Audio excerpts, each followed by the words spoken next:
Blunder.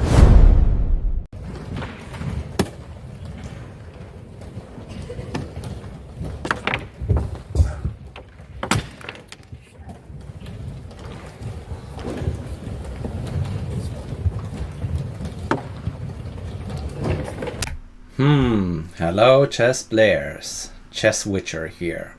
Welcome to this second episode of the Blunder Hunter series, where we will talk about 5 ways to rise from defeat. So, have you ever lost a winning position, tilted, and then lost 3 more games in a row? Yeah, if you played a tournament, we've all been there, yeah? The truth is, losing isn't what holds most chess players back. It's how they respond to these losses. So in this video, I'll share a simple framework I use.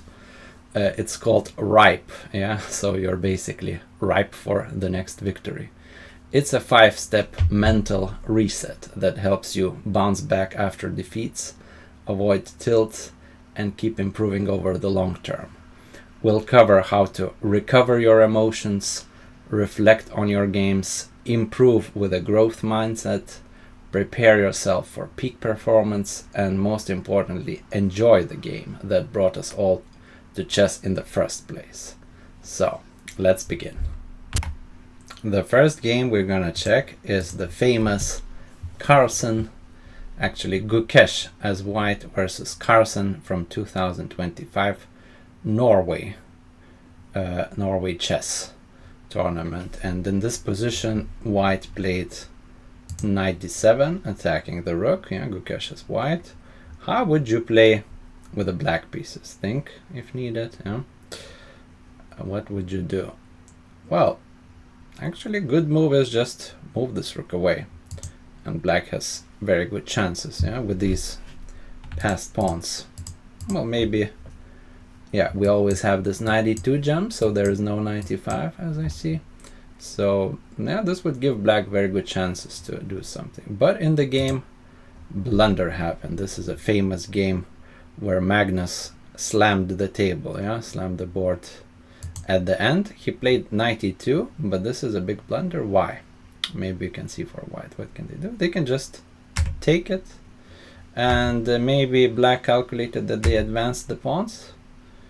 Yeah, that the knight cannot save, but in fact knight can return back, and just in time, yeah, just in time to save. Probably Carlsen missed this idea, yeah, that he is d2, yeah, white will sacrifice the knight this way, or if they queen, they're gonna do a fork this way. So king e3 was played, intending d2, but that didn't help because white had knight a4, stopping the pawn from the other side. So e4 happened, but then h5, and white is also advancing his passer. Knight b2, e3, knight c4 check. King has to stay holding this e3 pawn, so king e2. But after king f4, black had to resign, yeah, because knight is taking this pawn and easily stopping the d pawn. So but yeah, this was a blunder game for some funny, but important to investigate this recover factor, because after losing this game, Carlsen actually bounced back in the tournament. He stayed calm, avoided risky play, focused on steady results. Yeah, he recovered with consistent wins and draws in the remaining rounds, and the stability allowed him to even overtake Caruana and win the tournament. So yeah, one game doesn't define you, yeah, even if it's viral like this, yeah, slamming the table. Actually in that tournament, Carlsen, yeah, focused, recovered, and even won it. So we can learn from that. So let's check our first tip, which is actually about recovering, how you recover from losses. So the first tip in this RRIPE abbreviation is recover. Reset your mind before your next game. Losing hurts, whether it's a blunder, a missed tactic, or a painful endgame. Blowing a winning position is completely normal. To feel disappointed, yeah, that's usually the hardest losses. the heartbreaks, yeah, when you have a winning position and you blow it. So the problem should be not losing, but it's carrying that frustration into the next game. So what to do when that happens? Take a short break after a loss. Strong emotions cloud judgment. When frustration, anger, or disappointment takes over, we risk letting our emotion make decision for us, both in life and on chessboard. So after a painful loss, one of the best things from my own practice as well you can do is create some distance from the game. Whether you take a long walk, exercise, or do something physical to kind of reset, take your mind away from the loss. Yeah, it's I know it's very hard to do, but at least try giving it a go, and you'll see you have way less kind of emotional overthinking about that loss. So, and remember, analyze, don't agonize. The goal is not to punish yourself for mistakes. The goal is understand what happened in the game, learn from it, come back even stronger. So a lost game is information for us for our next improvement. Every game is a fresh start. Your next opponent doesn't care what happened in your previous game most of the times, yeah, unless they like totally prepare for the game, yeah, and they see everything what happened, yeah, maybe in the tournament, but usually they don't kind of see, they don't feel your emotions. So every game starts from the initial position where both players have equal chances. Treat it as completely new challenge, not continuation of the lost game, yeah, try to reset it. A fresh game, yeah, don't bring your emotions, try not to bring your emotions from the last game. So don't carry tilt into the next round, yeah. Tilt is one of the biggest kind of rating killers. Many players don't lose just one game, they lose 3 or more in a row because they all carry this emotional kind of baggage from previous games. So recognize when you're tilted and kind of try to consciously let it go. Keep things in perspective. One bad move doesn't make you a bad player. One bad tournament doesn't erase months or years of improvement. Everyone has terrible games. It's unavoidable, even world champions blunder. Yeah? So don't worry about it. Keep improving long term. And break the negative emotional cycle. Yeah, don't say I'm playing terrible. Say what can I do well in the next game. Your goal isn't undo the previous goal. Your goal is simply to play the next game as well as you can. Try keeping a good mood. Yeah, that usually helps also a lot if you can. And remember, yeah, you don't need to win back your lost rating immediately. Focus on playing good chess and the rating will follow. We have the move c5 on the board, so not knight c5, but pawn to c5. But it's losing. Wait. That's losing. Oh my god, did he just blunder? Yeah, he did. C6? Oh my god. Oh my goodness. The next game is actually my own played game and one of the most terrible losses I experienced like over the last 5 years. It was from 2021, I think it was a local amateur championship or something. I was playing against 2000, around 2000 at that time rated player. And as you see, I'm black. I have 2 extra pawns here. Should be winning. So white played rook f6, yeah. Trying to cause some still complexity maybe, but after a long fight, basically we have a winning position with black. But I made a big mistake in this moment. I kind of let my guard down and relaxed too early. I was thinking, oh, I'm gonna win the game anyway, and I kind of left my concentration. I relaxed too early, so this is super big mistake. You cannot relax until opponent basically resign the game. So because of this relaxation, I missed one important moment. So first I took the rook, that was fine. GF, and now what do you think black should do? Yeah, white kind of created the pass pawn in this moment, but what should we do as black? Think a bit and decide your move. So if you thought about knight g8, that's exactly what I did, but this was a huge blunder, we'll see.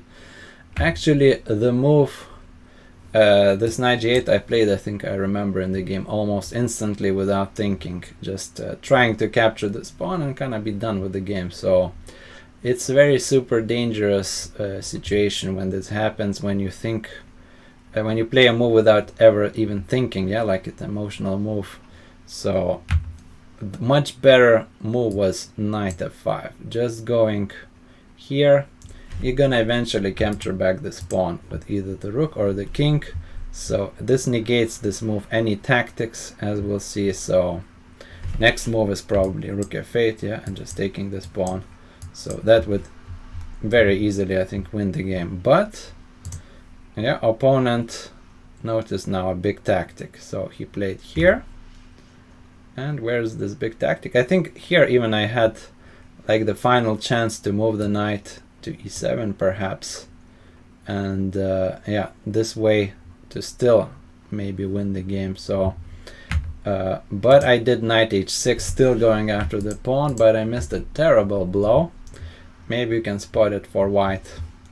What happened here?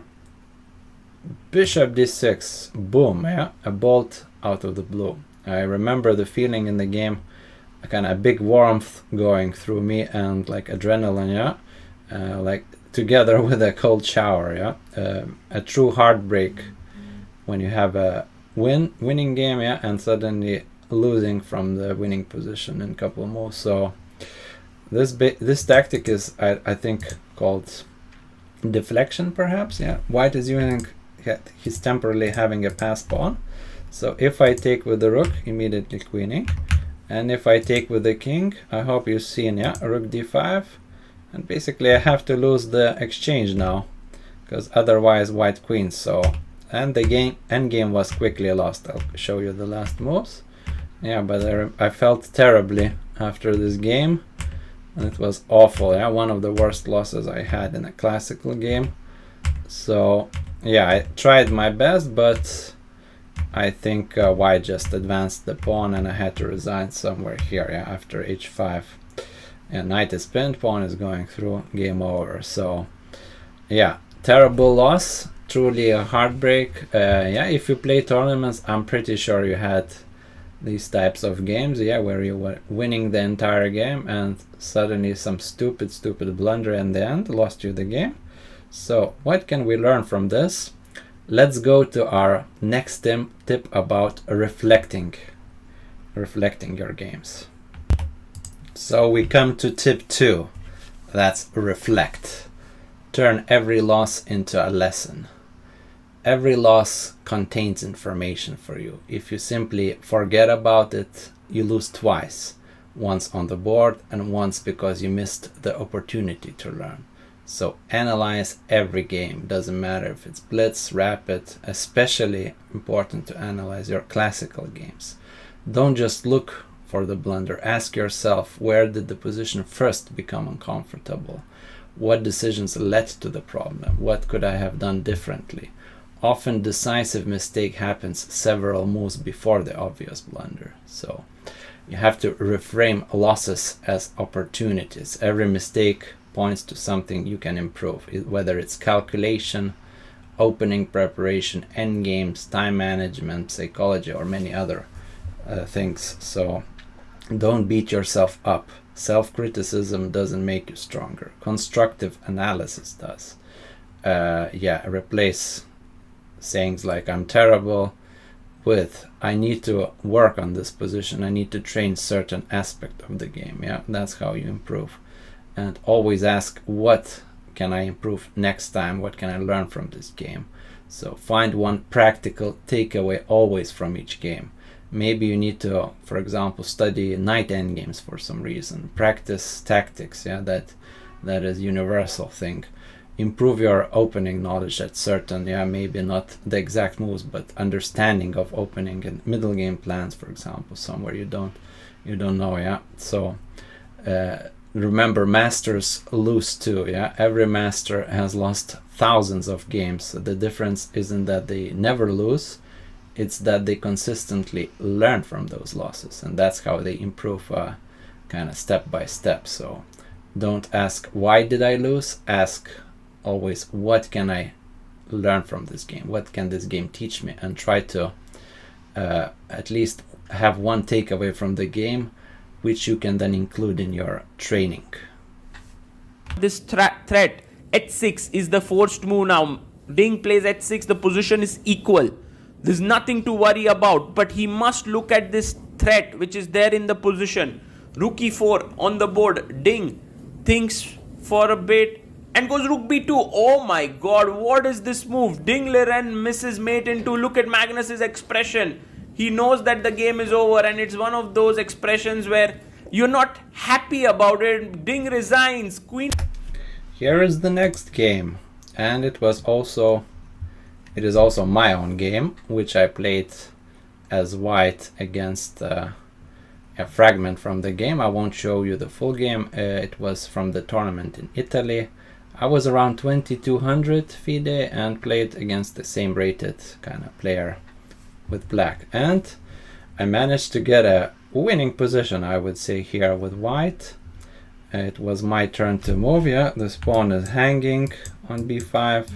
So what should I do? I played rook fb1, but the better move was to immediately go after this king and all this kind of jammed up stuff here. So rook a8 was a better move, and for some reason I thought this would help kind of untangle for black. I thought I would lose this pawn, but actually I didn't see what was happening after this maybe move. I thought these pawns were too strong, but white should be winning. Yeah, it's a messy position. Maybe after king d7 just check again and do this. So that was probably the best move order to play and capture here. Yeah, and should be winning for white. Okay, rook fb1 was not a mistake, but black already starts to fight back and bring pieces into the game. So he's exchanged down, yeah, with I don't know, 4 5 pawns against how many? 4 5 6 7. Yeah, he has some pawns for it, but his pieces are kind of still, yeah, not in the game. So he sacrificed just to bring the pieces out. We played on until here. e5. Better idea was maybe I played rook d7 going after the d5 pawn, but better idea was just to capture here and go after b6 pawn was even better. Yeah, and if he pushes, kind of stop this pawn. Yeah, still messy position. Rook d7 gf, and I took this pawn.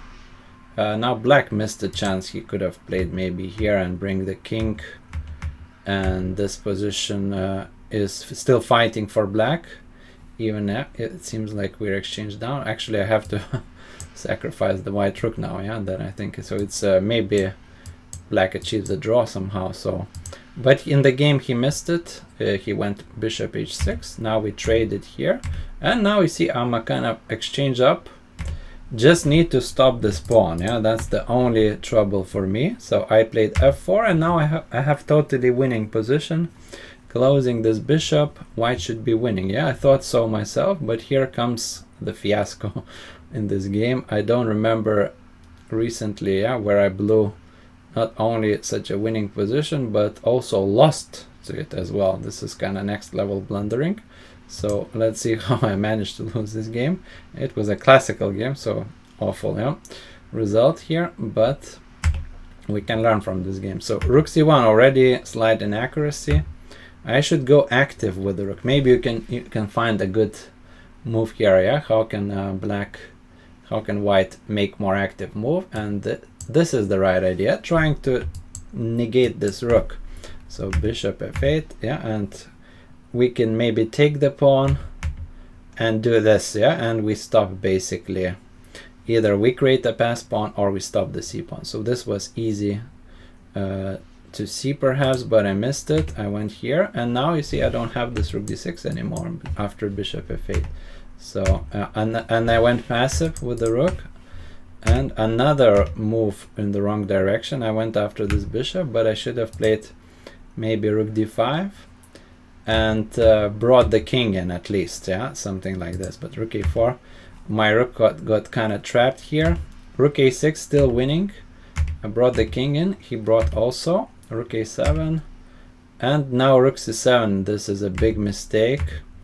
I needed to play still here and still have some winning chances, but rook c7 was really bad. I missed kind of this idea. He's going now after my b5 pawn, and suddenly, yeah, when he gets the b5 pawn, winning chances are mostly gone already. See how he outplayed me. I went into finally desperation. Yeah, I went into the rook endgame. Still drawish, still should able to draw, but psychologically I was a wreck after this already, so hard to watch, yeah, after next moves how I lost. And now I made a final blunder. I just don't believe, yeah, even now seeing, yeah, rook d5.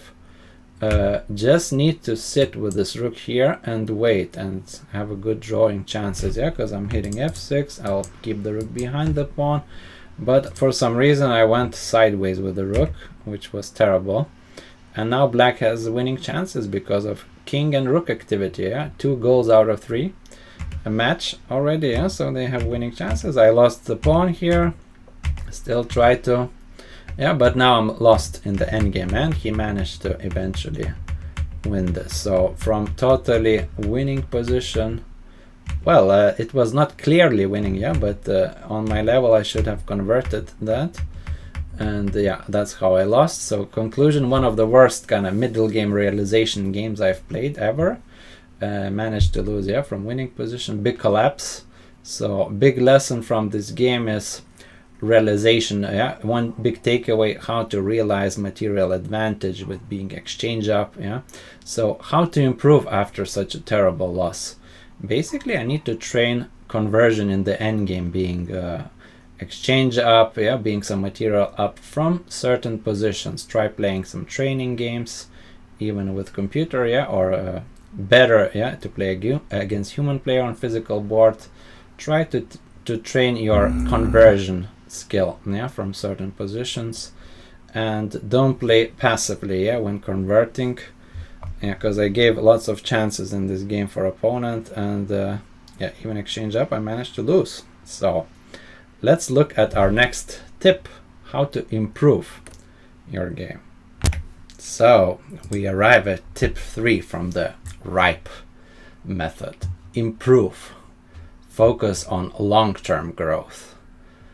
Improvement isn't measured by your rating today. It's measured by what you become over months and years in the future. Accept that everyone blunders. It's unavoidable. Even Carlsen, Nakamura, Gukesh, and many other miss tactics. Mistakes are part of chess, no matter how strong you become. Reduce mistakes instead of eliminating them. You cannot eliminate mistakes in chess, yeah, they're part of the game. So perfect chess, I wouldn't say, perfect chess doesn't exist in my opinion. The goal isn't perfection, it's making fewer serious mistakes over time. Practice Kaizen. This is Japanese improvement philosophy. Kaizen means continuous improvement, consistent improvement through small consistent steps, yeah. Slowly you accumulate experience, knowledge. Examples could involve, yeah, solving a few puzzles every day. That builds up over time and you play tactically better. Analyzing one game after each tournament, yeah, I would advise, yeah, after analyzing every game, yeah. Building better habits, whether you train, yeah, give one takeaway from each game and basically train on it. That's building better habits. So small improvements compound over time. Don't judge yourself by one tournament. Ratings naturally fluctuate. Some tournaments go well, others don't, yeah, it's part of chess. Your overall trend matters much more than one result, yeah.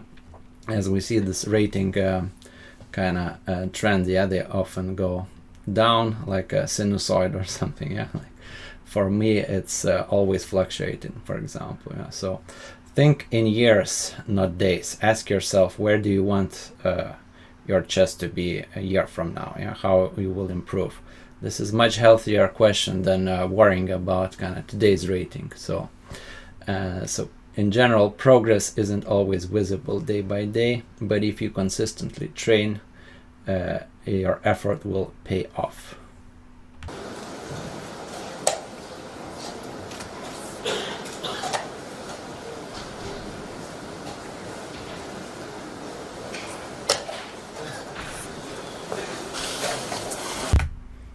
the next game we'll see is Praggnanandhaa-Rapport 2024 from Prague Masters. So this was the third round of Prague Masters. Prague lost the previous game to Maksudlu in the complex battle, so he was very much looking forward to play Rapport. And we have Prague is white, this position, fighting game. And here we know that Prague is Prague and Niemann, and others, they play insane amount of games during the year, so sometimes they feel super tired in the games, and that could cause big blunders often. So we're gonna talk about that tip, how to prepare. Sometimes by preparing, I mean clear your mind and relax before the game. Take some vacation. Don't often play too much chess. So here Prague made already a mistake with this move. He said in the comments he needed to just exchange the queens because he's up a piece, but of course black has some passers, and according to him this was winning the game. So we won't analyze too much. I'll just show you the main blunder, what happened in this game. So he thought g2. He calculated a nice checkmate. He calculated this check and this mate coming up, but he totally missed that black can just trade queens, play rook f2, kind of missed this check when he went rook h1. Seems surprising, but his mind stopped after queen d2 exchange, and thought black pawns are kind of scattered, and he went here just sacrificing back the bishop, but he thought he was winning back with this move, but this was a terrible blunder. So instead he should have played rook takes, and basically it's a draw after this. But he went for more, he miscalculated. So question to you now, what did white miss in this position? So surprising move, bishop e6. Black just ignored this pin, and Prague said he kind of saw bishop e6 immediately when he played rook h8, but it was too late. So the big deal is bishop controls g8 square, so no check here, and this pawn is just going through. So rook h8 happened and g2. It's game over already. So this was a painful loss for Prague, from completely winning position, just losing in 5 moves, and he continued this tilt of losing couple games. So I think problem for well, I experienced it a bit, when you play lots of blitz over the board, rapid, many tournaments during the month, you can get really exhausted, and you're gonna get sick of chess even. So often you have to take these breaks a bit, at least sometimes you can just overheat in chess, or how is it called, overburn, burnout in chess.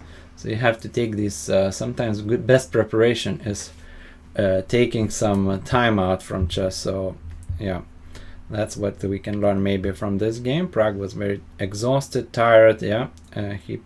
He's playing like insane amount of games during the year, like a couple hundred, I don't know. So so this lesson is avoid, the next tip is avoid exhaustion and burnout by preparing, and by preparing I mean relaxing maybe a bit, sometimes. Let's see. Tip number 4, prepare. Protect your energy and your performance. Chess is mentally demanding. Your brain is your most important piece of equipment, and it performs well when it's rested. So avoid playing when tired, when exhausted. Fatigue reduces concentration, calculation accuracy, patience. That's why so many blunders happen in kind of even later tournament games when players become tired. So recognize your mental fatigue signs, overlooking simple tactics, struggling to calculate positions you normally understand, losing focus. So that means your brain may simply need rest. Always take little breaks after each game. Try to, maybe if you're playing in a tournament, take a walk every now and then. Try not to keep overthinking, yeah, like keep super concentrated. Like it could, in the long game, it could tire you very much, yeah. So train instead of competing. Sometimes if you're too tired for serious games, you can use that time well to train instead of competing. So for example, solve puzzles, study master games, watch educational videos. You can still improve without unnecessary frustration in the tournament, yeah. Don't overplay like too many games, yeah. Like leave yourself time to train as well. Use a second account, yeah, that's for online play. So when you feel kind of tilted or tired and you just want to play for fun without too much responsibility, yeah. So many players use alternative account for kind of experimenting with openings, trying new ideas, playing casually, yeah, without too much pressure. So that could be an interesting thing to use a second account. And rest, I would say, is part of training. Recovery isn't wasted time. A rested player learns faster, performs better, makes better decisions. Sometimes you can often like overheat, yeah, in chess, or you need a chess vacation for a week or more to completely reset your motivation while you're playing chess. So yeah, in conclusion, sometimes the strongest chess move isn't even on the board, yeah, it's deciding to rest.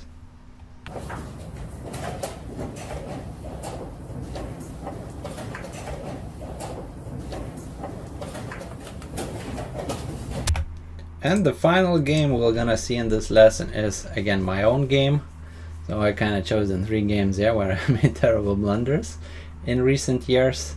And this one I was playing in the same tournament in Italy, like I showed previous game, and it was against around 2000 player from India, I think. Yeah, I was better most of the game. This is the position.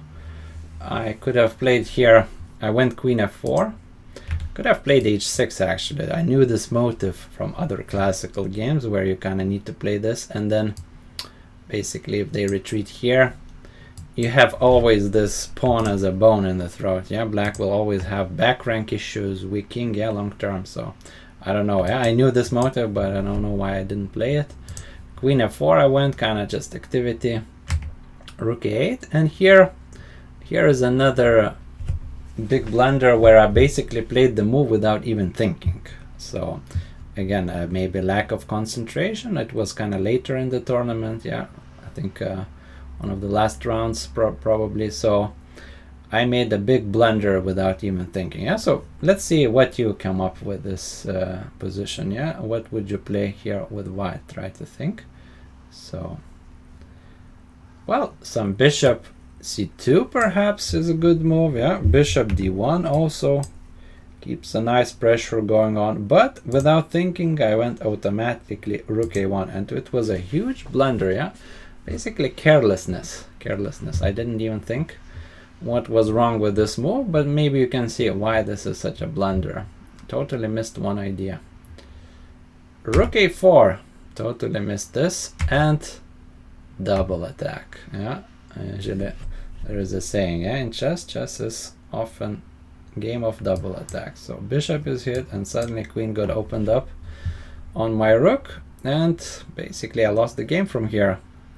Maybe I had to try something like this still, but yeah, still lost. Yeah, 2 bishops for black, strategically lost. So I went here, but I eventually tried some tricks, but I'm a piece down, so yeah, quickly lost the game like that. He just defended, and yeah, it's game over. He's exchanging everything, so this was really terrible. Yeah, I had a nice position throughout the game. I was pressing, and suddenly just one blunder ended the game. So, but you cannot like you feel terrible after the game, but you have to bounce back and kind of motivate yourself even after such terrible losses against a lower rated player. Yeah, why you enjoy chess. So for example, even if I lost, I felt terrible at that moment, but later I still feel, yeah, I enjoy chess. even if I made such a stupid blunder, I kind of played game well until this moment. Yeah, you have to motivate yourself. So let's see our final tip of this lesson. Why we enjoy chess. Yeah, what is keep motivating us to enjoy this game. And finally, tip number 5 is just enjoy the game. Remember why you started playing chess in the first place. It's easy to become obsessed with rating, with the results, but kind of if rating becomes your only reason for playing, every loss feels like a personal failure. I've been there. So chess is more than rating. Chess is about solving problems, expressing creativity, competing, constantly learning something new from each game. So play because you enjoy the journey, yeah, not because you are attached to rating. The process, yeah, studying, practicing, improving, discovering new ideas, that also often brings joy. How you improve, yeah, is what keeps the game interesting for decades. So celebrate process. Don't when you win, instead of asking did I win, yeah, just enjoying. Always even learn from wins. Yeah, did I play better? Did I learn something when you win? So remember your original motivation why you played chess. Think back to the days when you first fell in love with chess, why you started playing. Chances are it wasn't because of the number next to your username, yeah, or your rating. It's because you just enjoyed the game. Yeah, passion lasts longer than ratings. So ratings go up and down throughout each player's career, but a genuine love for chess is what keeps people improving for years. So if you enjoy the process, improvement becomes a natural consequence rather than something you constantly chase. So that was the last tip. I hope you enjoyed.